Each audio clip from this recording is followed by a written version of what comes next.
이와 같은 은혜 계약에 들어가기 전에 행위 언약이라고 하는 게 있습니다. 행위 언약. 제일 이제 우리가 좀 문제시하는 언약이 행위 언약이죠. 행위 언약. 한자로 우리가 글자 그대로 행위.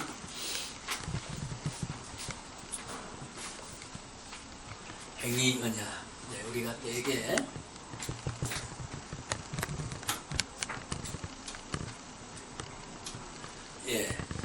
이 행위 언약이라고 하는 것은 일종의 행위 언약을 다른 말로 바꾸면 무슨 언약? 은혜 언약. 예? 유형으로 보면 은혜 언약이 있고 요 행위 언약을 무슨 언약으로도 할 수 있느냐는 거지요. 예, 이래서 아까 말한 대로 항상 묻는 사람은 지가 답을 가지고 이야기하거든요.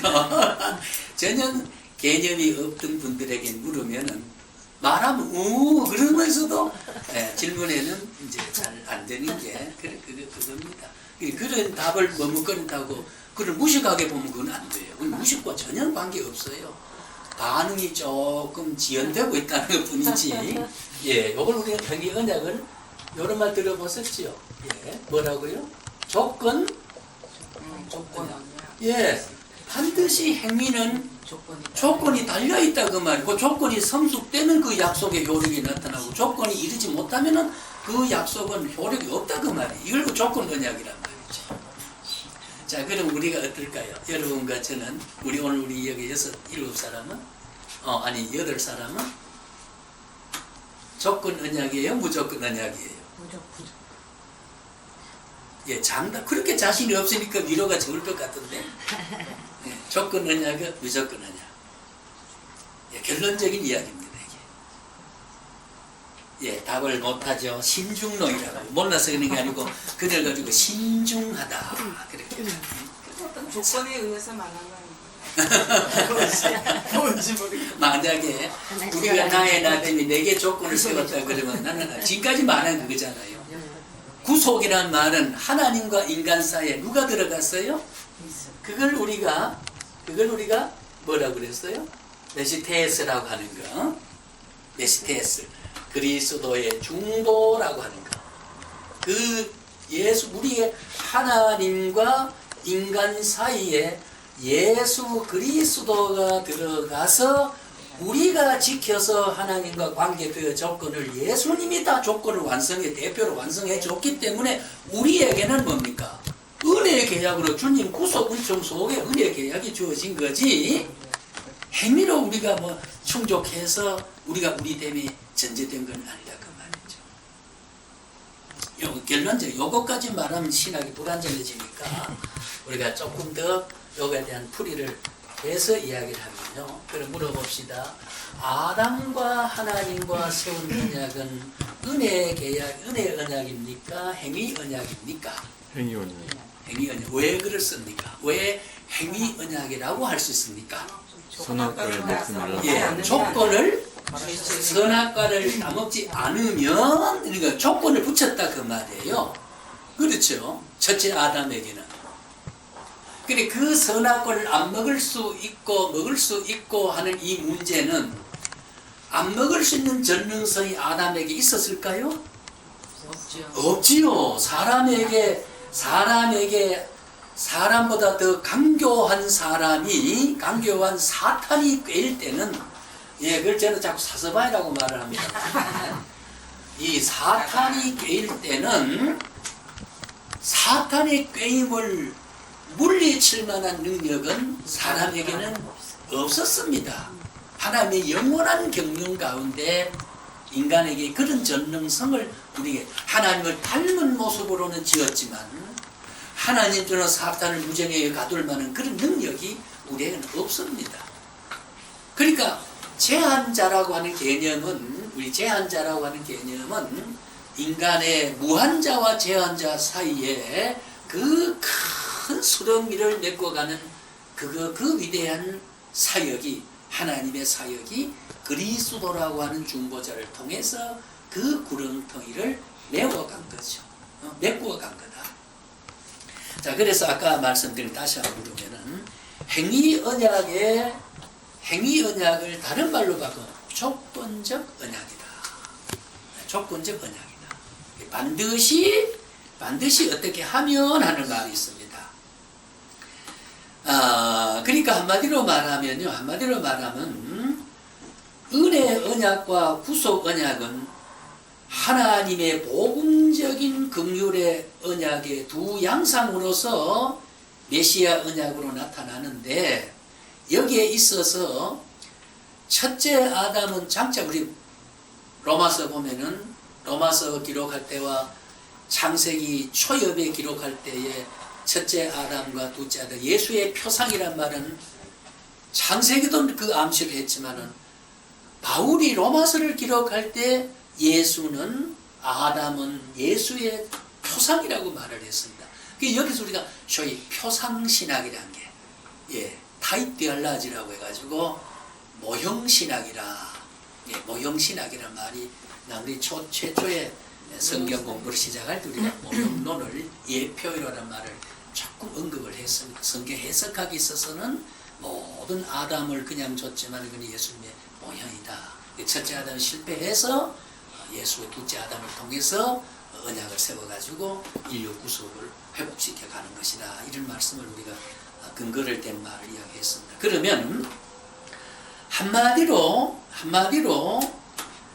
요게 우리가 행위 언약을 행위 계약 또는 생명 언약 이런 말로도 하고 법정적 언약이라 이런 말로도 합니다. 법정 언약. 그러니까 한마디로 율법적 언약이다. 그런 말이지요. 그 모세 율법에서 모세까지의 언약은 어떨까요? 은혜 언약입니까? 행위 언약입니까? 행위 언약이죠. 모세 율법은, 그러면 모세 율법은 죄를 깨닫고 은혜 언약으로 유도하는 의미의 자급제와 유인력은 있지만은 그 율법을 지킬 사람은 없습니다. 지킬 사람이 없는 말은 예수님이 내가 이 땅에 온 것은 율법을 폐하러 온 것이 아니라 율법을 온전케 하러 왔다. 그 온전이란 율법을 온전케 하는 말은 율법의 기능 중에는 이런 죄가 예를 들면 남에게 미워했으니까 사랑하라는 말에 위배됐으니까 내가 잘못했구나 하는 것으로 깨닫게만 했지, 그 어긋난 죄는 율법이 해결할 기는 전혀 없다 그 말이에요. 그냥 불완전한 거지요. 행위 언약은. 그러니까 그 언약의 불완전성을 완전히 해결하기 위해서 예수님이 오심으로 죄 용서의 효력이 없는 율법에서 용서의 위대한 복음이 있게 되게 되고, 사죄의 은혜가 있게 되는, 율법 아래 백성이 은혜 아래 백성하고 그 백성이로 돼 하나님. 이래서 우리가 세대론자는 이제 율법 시대와 은혜 시대를 그래 구분하지만은 그건 우리가 올바른 신학적 방향이 아니다 이런 말이고요. 이래서 행위 언약은 에덴에서 아담과 아까 우리 반응해 주신 대로 선악과 금지한 것과 관련이 되고 있죠. 이를 행위 계약, 생명 언약 혹은 법적 언약. 그럼 어떻게 될까요? 행위라고 하는 것은 요거를 조건 언약이 행위와 조건 가운데 이 사이에 들어갈 수 있는 것이 뭡니까? 조건은 성기면 될까요? 구속. 소위 순종이라고 하는 게 필요한 거지, 그죠? 행위 언약과 조건 언약에는 순종이라고 하는 게 반드시 있어야 됩니다. 결국 동산나무에 있는 과일을 다 먹지만은 가장 중심에 있는 과일 하나는 선악을 분별하는 과일을 먹지 말라. 네가 먹는 정에 눈이 밝으리라 하는 것. 사탄이 꾀어서 그걸 순종 못했죠. 명령 어긴 거죠. 그 행위 언약, 그런 조건이 바로 행위 언약의 본질입니다. 조건을 세운 것이 행위 언약의 본질이라고 할 수 있는 거지요. 그러니까 하나님 이러한 인간이 하나님부터 복과 보상을 받는 것은 순종으로 말미암은 것일까요? 순종으로 말미암지 않아야 될까요? 순종을 해야 될 텐데 순종이 어렵죠. 예, 그러니까 우리가 소위 복음이라고 하는 게 뭡니까? 복음이라고 하는 것은 예, 복음과 혹은 복이라고 하는 것. 이 복은 순종일꼴 복의 발생으로 우리 기독교는 유지한가요? 불순종 가운데서 또 하나님의 은혜를 받아 누릴 수 있는 그 어떤 무엇이 있다고 하기 때문에 그것이 뭘까요? 복음이죠. 예, 그러니까 이게 복음이라는 거지요. 예, 순종 못했지만은 순종 못한 것은 징벌이 내려야 되는데 그 징벌을 누군가가 징벌을 상소해서 징벌을 받지 않도록 해주는 것이 이게 복음이라는 거예요. 그게 진정한 복음이라는 거죠. 그래서 한마디로 아까 말씀말 돌아가면 순종으로 말미암은 것이 아니라 하나님부터 복과 보상을 받는 것은 절대로 절대로 행위에서가 아니다. 행위가 아니다. 뭘까요? 예, 은혜 언약이 순종을 가져올 뿐이다. 은혜의 언약이 순종을 가져. 그 은혜 언약이라고 하는 건 순종이라는 개념은 은혜 때문에 순혜 때문에 반응할 수 있다 그 말이에요. 예, 성령의 내재성을 통해서 공작을 통해서 우리가 헌금 노래도 보게 되게 되면은요, 은혜를 받고 성령에 충만하게 되면은 이 마음에 미리 작정합니다. 자원하는 마음으로 생깁니다. 근데 그걸 대개 우리가 소멸하는 게 있지요. 그래서 아이고 우리 형편이 근데 오늘 금년 농사도 별로 못 졌는데 우리가 쌀을 한 가마니 헌금할 수 있느냐. 또 감격할 때는 두 가마를 못한 게 속상다, 참 죄송하다, 감격을 하지만 성령이 소멸되고 마음에 이성의 욕망이 생기게 되면은요, 우리 형편은 쌀 한 마리면 족하다. 이런 걸로 자꾸 사탄과 결탁이 되죠. 그리고 그런 반응은 성령의 조명을 통해서 반응할 수 있게 되는 겁니다. 그걸 실천하면 성령의 지시에서 인도했었기 때문에 인도하는 그 주님이 그 인도하는 내용의 그 결과까지도 인도하신 그분이 결과도 책임지시는 이게 성령의 역사. 그걸 우리는 소멸해서 은혜의 기회를 자꾸 놓치. 성령을 방해까지는 안 하지만 성령의 소멸을 많이 합니다. 복을 받을 수 있는 기회가 많이 있음에도 불구하고 그렇잖아요. 아브라함 같은 저는 이야기했지만 아브라함 같은 사람은 길손을 대접했을 때 천사를 대접해서 롯을 구원할 수 있는 위대한 은총의 기회를 포착한 겁니다. 예, 그러니까 우리가 배틀 모델을 쓰고 지나가도 저분이 주님일 수도 있다. 내 앞에서 지금 주님의 가현적 모습으로 주님의 허상이 지금 여기 내 앞에 나타났다라고 하는 것을 전제하는 게 이게 영성이란 말이에요. 우리 우주 상황 속에 내가 그래 보고자 하는 신앙적 사고와 영성적인 것을 가지고 상황을 주님일 수도 있다라고 하는 것을 바라봤을 때 그 주님은 대접의 대상으로 발견되지 능멸에 대해서 업신여김의 대상으로 발견되지 않는다는 거예요. 이게 우리가 영적으로 바로 된 사람의 우리가 신앙적 사고고 가치관이죠. 그래서 우리는 그 반응으로 계약을 하나님의 언약에 순종하는 거지 순종 자체도 능력이 오지 않으면 순종 못합니다. 순종 못해요. 그러니까 순종 못하기 때문에 누가 순종했어요? 율법 아래서 누가 순종했습니까? 그리스도가 순종해서 하나님의 공의를 하나님의 공의를 하나님이 만에 죄 있는 것을 주고 죄 없다고 했다면은 공의에 대한 무너지는 거죠. 반드시 하나님은 그 조건을 세워 그런 의미에서 조건 계약입니다. 그리스도가 희생을 통해서 우리가 그걸 공분이라고도 말을 하지요. 공분. 공적인 하나님의 사심이 없는 공의에서 오는 분을 내심에 대한 것을 그리스도를 기어이 죽여가면서까지 그의 공적인 의를 완성해서 아까 그걸 우리 속이라 대속이란 말했죠. 중보라고 말해요. 그래서 우리는 그 죄의 해방을 다시 죄짐을 져야 할 이유도 없고 죄값을 치료할 이유가 없고 다 치러버렸으니까. 만약 아직도 죄값을 치를 몫이 우리에게 남아있다면 그리스도의 중보의 불완전성, 불충분성, 계시의 불충분성, 사역의 불충분성, 중보론의 불충분성이라고 하는 신약의 중대한 일그러짐이 오기 때문에 그리스도의 구속의 위대한 사역과 중보는 온전하고 완전하고 충분했기 때문에 그 충분은 시간적으로 미치지 못함이 없고 공간적으로 미치지 못함이 없고 사건에 미치지 못함이 없는 이걸 완전한 거기 때문에 그래서 우리가 그의 사랑에 깊이는 깊은 양심 속의 죄까지도 용서할 수 있는 사랑이 미치게 되고 그 깊이가 말이죠. 그 넓이와 높이와 그 사랑이 미치지 못함이 없는 이것이 우리의 공의의 만족을 드리는 원리 중에 한 내용이라고 우리가 볼 수 있는 거지요. 그러니까 우리 순종 못합니다. 그러나 주님이 순종했습니다. 대표로 순종해 얼마나 죽기까지 순종을 해버렸다. 에베소 우리가 빌립보 2장에 보게 되면은 그 동등됨을 취하려고 하지 않고 몸을 비워서 그 비웠다는 말이 뭡니까? 몸을 그의 좌리를 영광을 능력을 모든 하나님이 된 동등됨을 다 내려놓고 죄인이 아니면서 그래서 우리가 형을 받았다고 했는데 저는 이제 제 책에는 예수님이 형벌을 받았단 말을 흔히 설교자를 하는데 저는 우리의 죄를 위해서 대속적 원한을 받았다고 그래야 되지 주님이 형틀을 지고 형벌을 받아서 죽었다 그러면 주님이 언제 형벌 받으면 죄가 있었냐 그 말이에요.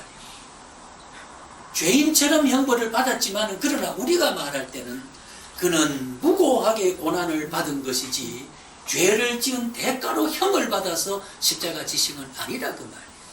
이것이 우리의 언어로 신앙의 정제를 지켜가는 거죠. 이것까지도 조심하는 것이어야 우리의 날카로운 영성이 아니겠는가 저는 그렇게 개인적으로 생각을 합니다. 그래서 우리는 여기에 있어서 행위개념은 순종 못하니까 하나님 높음에서 계시다가 스스로 낮추었지요. 스스로 낮췄다. 우리 시편 113편 5, 6절 한번 우리 확인합시다. 자, 시편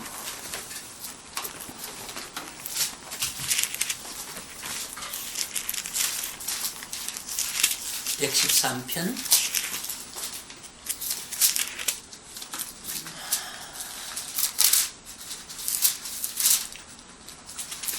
찾으셨지요?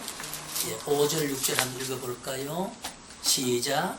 여호와 우리 하나님과 같은 이가 누구니요 높은 곳에 앉으셨으나 스스로 낮추사 천지를 살피시고 스스로 낮추자. 하나님 대신에 인간의 동기가 이유가 주어지지 않습니다. 언제나 셀프 디스커러 스스로 폭로하시고 스스로 낮아지시고 아무 하나님은 원인의 원인자이기 때문에 사람으로부터 원인적 영향을 받아서 동작하신 분이 아니다. 인간의 행위에 연동되어서 움직여 주신 분이 아니다 그 말이죠.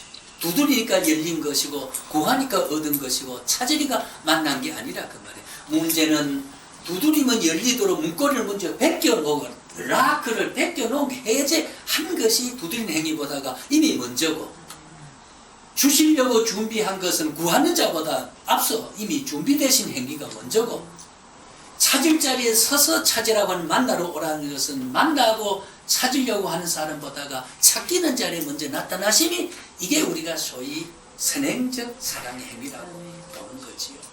이 하나님이 우리 하나님이다. 스스로 낮춰서. 그래서 우리는 최초의 계약은 행위계약인데 이 행위계약으로는 불완전하고 구원을 받기가 힘드는 거죠. 그래서 이 조건적 계약은 순종의 조건인데 이것 가지고는 안 돼서 주님이 이 땅에 오셔서 순종을 하셨다. 이래서 순종함으로 영원한 생명이 우리에게 오게 됐다. 이렇게 우리가 정리가 될 수가 있습니다. 이게 행위개념의 모습이죠. 자, 그러면은 이걸 다시 한번 개념 정리로 해서 정리하면은 자, 아담 한 사람의 불순적으로 많은 사람을 뭐 되게 했다? 죄인 되게 했죠. 그죠? 아담 한 사람. 그래서 우리 아담은 죄인의 대표서입니다. 죄인의 대표서. 그걸 우리가 소위 유전적 죄라, 아까 전가란 말로 신학적으로 유전적 죄. 우리는 죄 없다 할 수 없다. 원죄에서 그렇고, 또 우리가 죄의 신학적으로 성경적 죄의 개념은 우리가 죄인이 우리가 성경적 우리가 죄가 되거나 우리가 죄인이 되는 것은 이것은 바로 예수를 믿지 않는 불신이 죄고 불신이 죄고 믿기는 믿되 어떻게 하는 것이 부족한 것이 죄다. 부족함이 없다 그 말이에요. 죄라는 본질적 개념, 이 죄의 개념, 본질적 개념은 바늘을 훔쳐도 죄인이고 소도둑도 죄인이라고 말.